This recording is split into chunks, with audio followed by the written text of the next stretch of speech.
أعوذ بالله من الشيطان الرجيم بسم الله الرحمن الرحيم رب اشرح لي صدري ويسر لي أمري واحلل عقدة من لساني يفقهوا قولي. Assalamu alaikum wa rahmatullahi wa barakatuh. Okay, so today we continue with our study of all the short surahs of the Quran, and we're going to be looking at the Surah al Masad, also known as Surah al Lahab. Just to give you the historical context behind the surah, we traced earlier the history of the Prophet Muhammad ﷺ in that he was the progeny of Ibrahim ﷺ, who lived some 2,600 years before the time or the advent of Muhammad ﷺ. So a lot of while this page has got a genealogy table spanning perhaps about 2 centuries, if you look from the bottom going up to what you can see on the screen. So the solid lines mean there was a direct link, right? And what you can't see are dotted lines right on the top between from Ismail and going down to the Fihr Quraysh. So there's about 20 odd generations there. Suffice to say that all the other 25 prophets mentioned in the Quran, from the 25, 24 of them had not, besides Ibrahim alayhi salam, of course, did not go to Makkah, and there was no preaching or teaching happening there except for in the advent of the Prophet Muhammad ﷺ, because he was born there, raised there, and that was the community he preached and taught to. So if we look at just in a brief overview of Islamic history, Prophet ﷺ was born in 570, died in 632. So he lived for 63 years, the last 23 years of which were in the time of his prophecy and after the revelation was received. And he lived 13 years in Mecca and the last 10 years in Medina. And then after his death, the Khulafa Rashidin take over as the Khalif in charge of the Muslim world at the time. They ruled from the city of Medina. There were a total of 4 Khalifs that ruled for about 20 years, and you know their names. And this was more or less the period of their years that they were in power as the Khalif. And known as a Khulafa Rashidin means the rightly guided Khalifs. And you can see they come from various tribes of the Quraysh, not just one tribe where the father nominated a son, etc. So they came from different, and there was a different way of nominating the next Khalif when the time came. So after the Khulafa Rashidin, we then move on to the Umayyads periods, which lasted almost 90 years after the death of Hazrat Ali. The first Khalif was Muawiyah, and then he started something different for the first time, which is he gave the Khilafat over to his son Yazid. So he in effect started the system of hereditary succession, meaning where the father appointed the son, that son in turn appointed his son, and that son appointed his son. So that's the way it was 14 caliphs from the same family of one of the families of Hazrat Uthman, as it were, and that's where they get the word from Umayyah. You get the word Umayyads. So they ruled from a city called Damascus in Sham, in Syria, in the north. So they moved the capital from Medina to Damascus, and there were 14 caliphs that ruled, of which the famous ones was perhaps Muawiyah, who started this Umayyad dynasty, and his son, who was a bit on the notorious side, because during his period, the famous Battle of Karbala on 10th of Muharram was fought, where he actually killed Hazrat Hussein and 72 of the companions and the Sahaba and the Ahl al-Bayt of the time in that famous Battle of Karbala in Iraq. And the other famous person is Umar ibn Abdul Aziz, who was known as the 5th of the Khulafa Rashidin, simply because he was absolutely frugal, pious, and very good person. And during his reign, a very short period, Islam triumphed and it became once again like the period of the Khulafa Rashidin for a short period. Suffice to say that 80, 90 years went by, then the next group that came into power with the Abbasids, and they ruled for over 500 years. They shifted the capital from Damascus to Baghdad in Iraq, and they had a line of 37 caliphs going from that line of Abbasid. So this Abbasid block here goes into another genealogy table of 37 caliphs, one being the father, next the son, the son, the son, going down the line. Famous of whom were Harun al-Rashid, Al-Amin, and Mamun, which was the glorious period of the Abbasid rule in Baghdad, where famous scholars and inventions and creativity, and there was just a burgeoning and explosion of knowledge and inventions during this time of the Harun al-Rashid to Mamun, and a little later in Baghdad as being the intellectual capital of the known world at the time. What happened in parallel to the Abbasids ruling Baghdad was one family member of the Umayyads managed to flee from Baghdad because Abbasids were actually killing off the remaining members of the Umayyads. And one member actually managed to go right across North Africa from Egypt across to Morocco, and then he crossed over the Straits of Gibraltar and entered Spain. And that's where we get the rules of the Umayyads in Spain, a parallel empire from Granada and Cordoba as a capital, and that's how this became the center of Islamic learning in Europe, on European soil for the first time. And that dynasty also ruled for about 300 years in parallel to the Abbasids ruling on this side for about 500 years. So these were the two great empires of the day. But that is just for bigger history background, just for your information. Now we move on to this bottom part of this genealogy table, which is more important for our lesson today. So if you look at Abdul Muttalib was the grandfather of Muhammad sallallahu alaihi wasallam. His father was Abdullah, and Abdullah was one of a few sons and daughters of this particular big family. So if you look at it, Abdullah was the father, and he died even before the birth of the Prophet Muhammad sallallahu alaihi wasallam. So he was looked after by his mother after he was born, and for 6 years she looked after him, and Amina was the name. And when she passed away, the custodianship or the guardianship of the Prophet, who was an orphan, moved over to another uncle, Abu Talib. Now, I've used different sort of like rectangles and circles here to show you. Now, let's start on the extreme right. Hamza was a very, very strong Muslim. He converted in the early years, and we know in Islamic history, in the Battle of Uhud, he was the one that was martyred, and Hind, the wife of Abu Sufyan, actually was so cruel that she cut his stomach open and actually bit and chewed on kidney and liver and all the rest of it of Hamza, just to show her enmity towards Islam and to Hamza in particular. So Hamza was a great stalwart of Islam, and he died and is one of the shaheeds of the Battle of Uhud. Then we look on the other side, Abu Talib.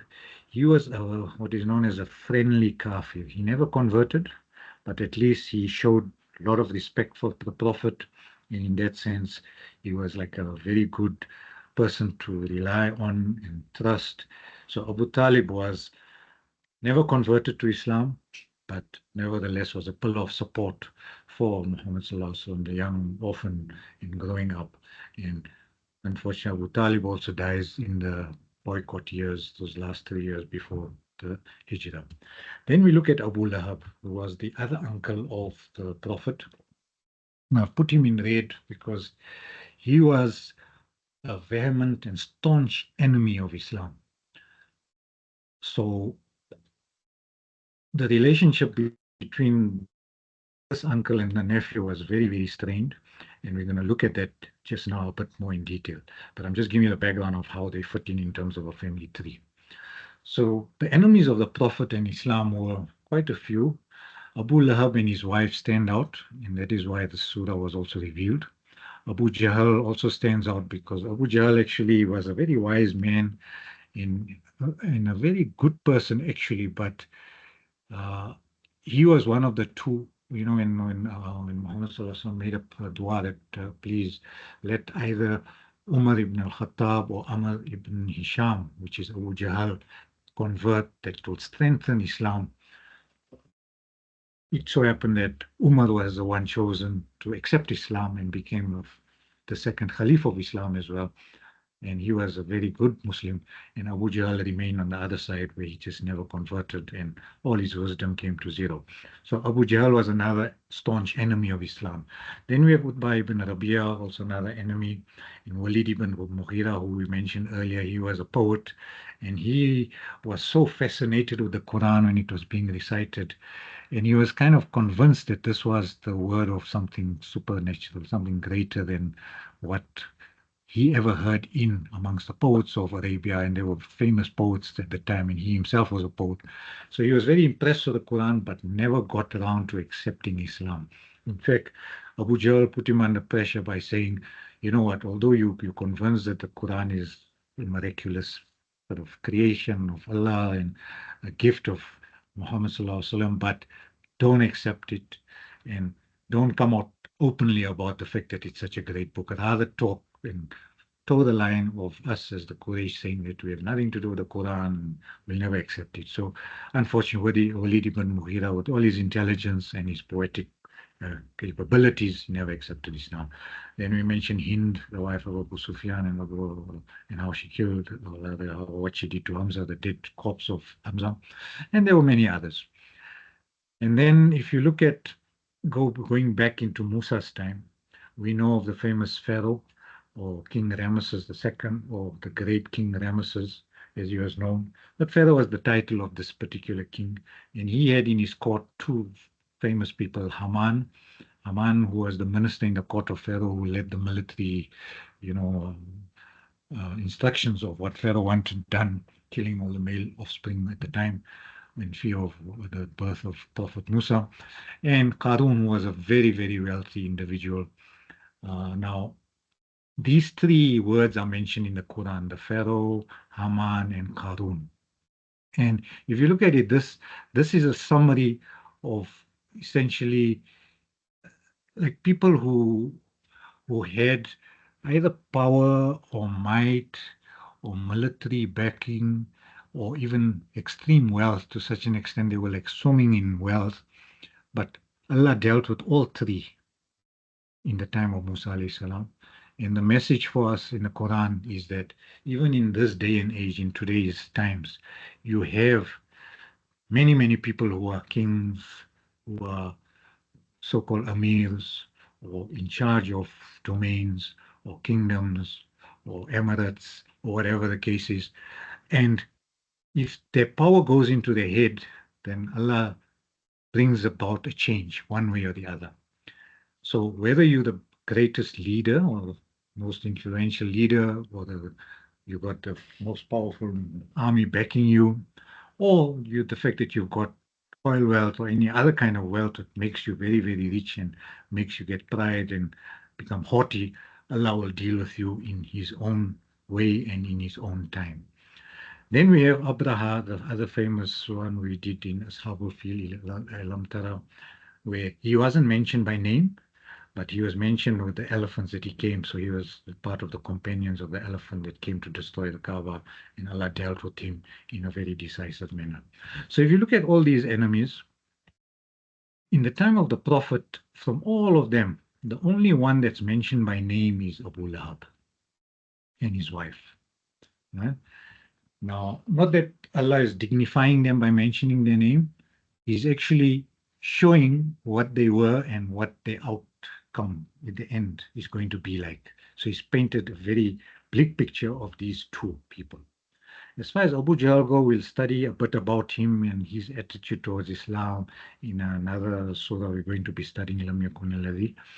And then Walid ibn Mughira also was mentioned in another surah in the 28th para, where he was asked to talk about the Quran, and he kind of paced this way and that way in his house, and no one knew, but Allah mentioned those few verses where Walid ibn Mughira was given this opportunity to come out forcefully in favor of Islam, but rather chose to do the opposite. So these were people that were notorious for their disbelief and for the way they treated the Prophet. Then we look at the Sahabas who suffered at the hands of Abu Lahab and Abu Jahl, Ammar ibn Yasir and his family, because they were all martyred. Bilal, we know this famous slave from Abyssinia and what he went through, and Abdullah ibn Masud. And then there were many others who also suffered at the hands of these two, Abu Jahl and Abu Lahab in particular. So let's move on to the surah itself.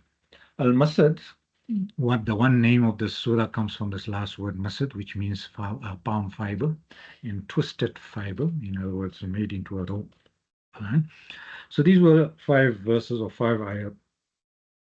And why it's given this name is because this is going to be the end result of the wife of Abu Lahab.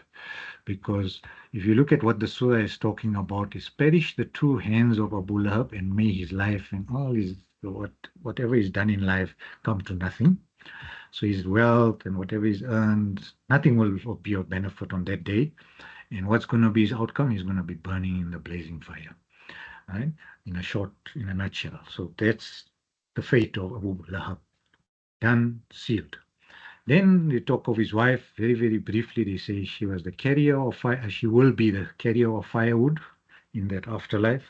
And on top of it, so she's going to be carrying the fuel that's going to burn Abu Bakr and herself in that same fire of Jahannam. But she's going to be carrying this wood all the time. And then on top of it, she's going to have around her neck a rope of palm fiber, twisted palm fiber that's going to choke her and kill her. Is going to like make her suffer the pangs of pain as well as burn with her husband. Right now, why this necklace of this neck of? Because they say in her life she took great pride in wearing an ostentatious necklace. So she was like the part of the aristocracy. She was the sister of Abu Sufyan, a great leader of the Quraysh. So let's just talk briefly about both of them, the Abu Lahab as well as the wife. Right? Abu Lahab, his name at the time of birth given to him was Abdul Uzza. Now we know Al-Lat and Al-Uzza, the famous, gods and idols that the polytheists of the day worshipped. So he was the son of, or so-called the servant of the idol called Uzza. But what happened is, in his early life, they changed his name to Abu Lahab, and Lahab at the time meant something that's fiery red, because he had a very good reddish complexion, especially his cheeks. So he had that complexion where you could see him as a very handsome man with red cheeks and, tall, standing out amongst everybody else. And also in terms of the power that he held, he was the treasurer for Quraysh. So the sort of the Baitul Mal of the day, he controlled it. In other words, he controlled the purse strings of the Quraysh tribe. So he was a man of like power and might and kind of an important person and one of the dignitaries of Quraysh.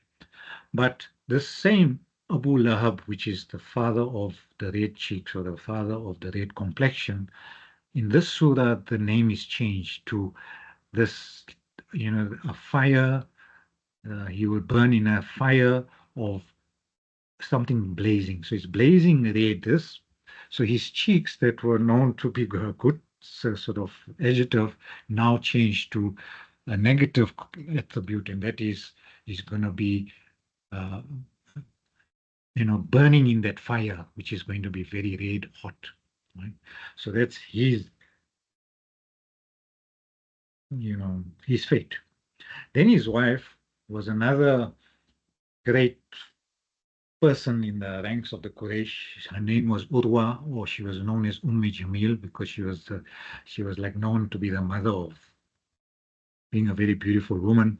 So her nickname, Jamil, showed that she was also part of this Quraysh sort of upper bureaucracy and the aristocracy of the day. And she was of noble blood with sister of Abu Sufyan. And the two of them were like the sort of couple of the day, like people looked up to both husband and wife to being like ideal Quraysh citizens or Quraysh family members. And they had many children, of whom 2 are famous. Utbah and Utayba were the 2 sons of theirs. And prior to Islam, Utbah and Utayba were married to the Prophet's two daughters, Ruqayya and Kulthum. And once the message came of Islam, when the first revelation came, Khadija converted, then her daughters, whoever, they also all converted. And Utbah and Utayba were like forced by Abu Lahab not to convert, and they themselves also staunch like enemies of Islam. And Utayba on one occasion, so they divorced, and he was such an enemy that on one day he even spat on the Prophet, to which the Prophet's response was he made a dua that Utayba must be killed by an animal. And lo and behold, even though he was under heavy protection, he was killed by a lion, as historians say. So he was killed by way of a dua of what the Prophet did as retribution for having spat on the Prophet. Utbah, he later converted and became a Muslim in the Fatih Makkah, in other words, in the last year before the Prophet died. Right now, why were these two people also very obnoxious? Is they used these different words to describe the Prophet. They called him on some occasion a sahir, a magician, meaning that he had such a powerful book that he was like casting a spell on people, and through the spell of the words, they converted, and they shouldn't have done so. So they claimed he was a sahir, he had magical powers about him. Then they even claimed that the Prophet was Majnun, he was mad. I mean, all these years, we and the Quraysh progeny, like we believed in these idols, Allah, Al-Uzza, and many other idols. So why does he want to come and change the status quo? So he's a madman. Let's ignore him and not have dealings with him. Then they even went forward to say that he's a shair, he's a poet, because some of these lines, and I didn't point this out, but if you look at just this surah, if you look at the rhyme scheme here, you say وَتَبَّ وَمَا كَسَبَ ذات اللهب والحطب and Masad. There's a kind of a rhyme scheme that you can see in the surah, and in many surahs you find this rhyme scheme.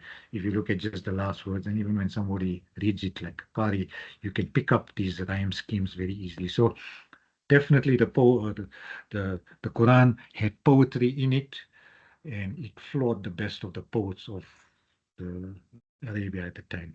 Also from in Athena, we know that last word al-Abtar, they used to use this word that he was the one cut off, meaning that because his son Abdullah died in infancy and he had no other male progeny, that the whole lineage of Prophet Muhammad will be cut off. So they used to make this comment, Abu Lahab in particular, he's Abtar, he's got no future because he's only got daughters.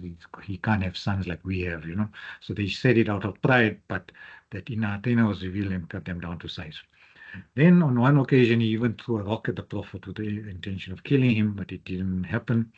And as far as stones go, his wife had this opportunity sometimes to throw stones. They were living next to each other. Abu Lahab's house and the Prophet's house were next to each other. So over the little boundary wall, they used to throw dirt over the fence and throw dirt sometimes at his doorway, so that when he opens his door, there's dirt right in front, the entrails of camels thrown onto him. So they were really like avowed enemies of Islam and enemies of the Prophet, right? And Jamil, as Urwa, his wife, was also a poet of sorts.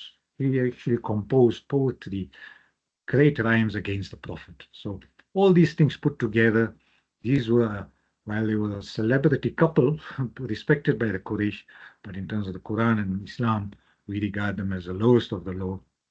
And Allah revealed this surah to show what their fate will be.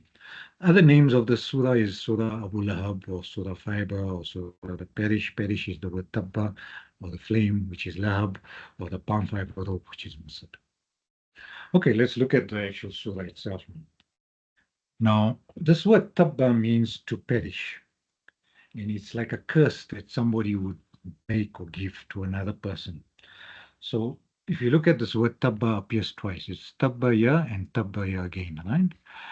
Now, how it came about that this word was used was one occasion when the Prophet was preaching to the Quraysh leaders, and Abu Lahab happens to be one of them. He was also invited. Abu Lahab just couldn't bear to listen to the Prophet teaching anything. So he started being very raucous and being loud and speaking on the top of his voice so that the Prophet's voice could be, muffled. So the Prophet ﷺ couldn't give the message on that occasion. Then on another occasion, the Prophet called the leaders of Quraysh, and Lahab was one of them, again to a little meeting, and he tried to preach to them all. And then Abu Lahab, after listening to the message on that occasion, he asked the Prophet, "What's in it for me if I convert to Islam?" So the Prophet ﷺ responded, he said, "You'll be like us, somebody who's subservient to the message of Islam, and you'll be equal to all of us." So Abu Lahab couldn't bear to listen to that kind of a thing, that you're making me as such a great guy to become equal like one of your ordinary Sahabis. I mean, that's just impossible. I'm not agreeing to that. So on that occasion, Abu Lahab used the word tabban lak, in other words, that phrase, perish, because you, O Prophet, you come with a message which none of us will agree to, and may you perish. So he cursed the Prophet using the word tabban. Then on another occasion, once when the Prophet was standing on Mount Safa, calling all the people around the of Quraysh to say, what, if I tell you there's an army behind this hill about to attack you, will you believe me? They all said yes. Then he started preaching the message of Islam. And on this one again, Abu Lahab happened to be there, and he said, you know what? Uh, like if I accept Islam, what's going to be, So the Prophet said, well, there's going to be a day of judgment and accounting and all that. So again, on this occasion, he used this phrase, tabban lak, to your deen, tabban to your deen. In other words, may your religion you're preaching perish, and may you also perish. So this one, so if you look at, that's a background to the word tabba, right? It's a saying perish. Now, when this surah was revealed, this tabba is now sent back to Abu Lahab in another way. Allah says, tabbat yada. Now, tabbat, why the ta comes in here is because it's a feminine, and it's made feminine because yadun is a part of a body, and any part of a body that occurs in pairs, like here, we've got two hands in a human body. So therefore, the verb becomes feminine because of the fact it's referring to the two hands of Abu Lahab. Right? So what Allah is saying is, may the hands of Abu Lahab perish, tabbat, and tabba, let him, he himself also let him also perish. Now, this is a very, very strong sort of curse to give to anybody in the Arabic language. When you say tabban lak or tabbat yada, or may you perish or may he perish, what you're saying essentially is that may your life and all your earnings and your body disintegrate. In other words, may you have such a disease that is incurable, that your skin actually disintegrates to such an extent that you end up having a horrible death, and to such an extent that when you die also, no one will want to touch your body and your corpse. And that's exactly what happened to Abu Lahab at the Battle of Badr. He didn't go himself. He got one of his other cronies to go and fight on his behalf. But just immediately after the Battle of Badr, he died this ignominious death, to such an extent that the family of his didn't want to even touch his body, and they had some Abyssinian slaves to come and dig a hole, and they dropped him into a pit and covered him with stones. So this is exactly what happened to him. His hands not only disintegrated, but his whole life also disintegrated and perished. Right? So that's a very strong curse that Allah made, and it sealed his fate once and for all. Then it goes on, ma aghna anhu. Now, ghani is to be a rich or to benefit. So ma aghna anhu. So although his wealth, mal is wealth, so his wealth did not benefit him at all, and also whatever he's earned. So whether he inherited maybe from his father any wealth, or even all his life's actions that where he accumulated wealth, or the fact that he was even the treasurer of Quraysh, whatever he did in that sort of, with that cap on his head, all his actions came to no benefit and came to nothing. Right? So it's diluted to the absolute bottom core, where you lived in this world, but what you earned and what you worked hard for and what you strive for, everything has come to zero in your life. What's going to be your outcome? Sayasla. Now, there's two particles for the future in Arabic. There's a sir, which is the immediate future, and another word called sofa, which is also used, you can say sofa, yasla, naran, rata. Sofa is like the far away future, and sir is the immediate future. So what's going to happen to him is in the very near future, he is going to yasla. The word salah, there's two roots. The one is salah, as we know, salah, to perform salah, but this is another verb with the salah ya, and so yasla means he will burn in a naran, in a fire, which is that Lahab, which has got blaze in it. It's very, very fiery. Right, then it goes on. So his case is sealed and done and dusted in the first three ayahs. Then they talk of his wife, Wamra'atu. Now there's two words used for the wife. One is Zawja, which is a close, good companion to have, and Imra'a is like a distant, a woman. It's like saying, and his woman. Right? Not even calling him, he's like his wife, because she doesn't deserve that dignity because she was also an arch enemy of Islam. Now, who was she? When she was in her life, she was like part of the aristocracy of Arabia. She had slaves to go out in the forests and collect firewood so that they could burn that firewood and cook and that in their house. Now, somebody who carries something, hamala is to carry, is the verb, right? From here you get hamala, you get hamala is to carry.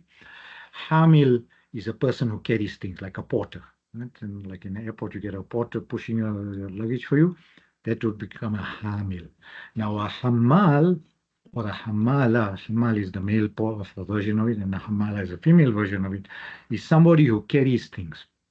Now, in this case, she is made into what is called a carrier of hatab, of the firewood, of the firewood.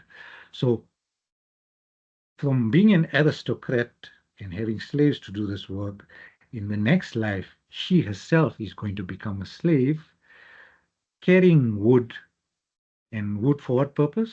So that this fire that's burning in the previous ayah, so Yasla for her husband, is going to be enraged even more because there's more fuel of firewood being added to this fire that's already burning.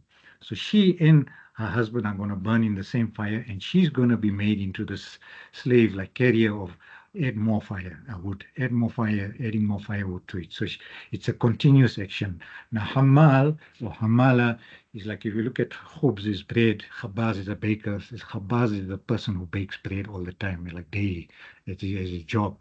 So that's how you get in. Wahab is an attribute of Allah, who is the one who is very magnanimous and he gives all the time, and he gives goodness and benefit. So Wahab, Hammal, Khabaz, that's how you get this, the scale of this word. So Hamala is the carrier of the wood that's going to be burning him and her in Jahannam. And on top of it, what's going to happen is Jeed is a neck. So on her neck is her. Fi around her neck is going to be a thread, a fiber, like a rope of palm fiber. Now, if you look at palm fiber, is one of the strongest things that you can make like string or rope out of. Now, she's going to have a necklace of palm fiber, which is very strong and is very, very cutting, sharp-edged, to such an extent that if you put that over your neck, you'll have bruises all over your neck, and your neck will bleed, just because this habal, this rope of muscle of palm fiber is so strong and tough and hard and rigid and pokey that you're gonna be like choked with this thing, right, around your neck. So while you had a ostentatious necklace that you used to show off with in this life, but in the next life you're going to get something far worse, which is a hubble of masad around your neck. And we in South Africa, we know we've used the word necklace, when people, take kangaroo courts and put, tires around people and burn them, putting fuel. It's that sort of image that's in this ayah, that's around her neck is going to be this, not only something that's throttling her and killing her, but also while it's in the fire, it's actually catching a light and is burning her. So all in all, she's going to have a very, very terrible end. And this is the way the surah ends. So it's quite a strong story about these two celebrity people of the Quraysh and what their end is going to be. May Allah protect us from becoming them and let us use the power and the wealth we have in good ways, and let us never undermine or denigrate the truth wherever we find it, because if we do in any way, this could also be our fate if we go against the true message and the message of Islam. Stop at this point.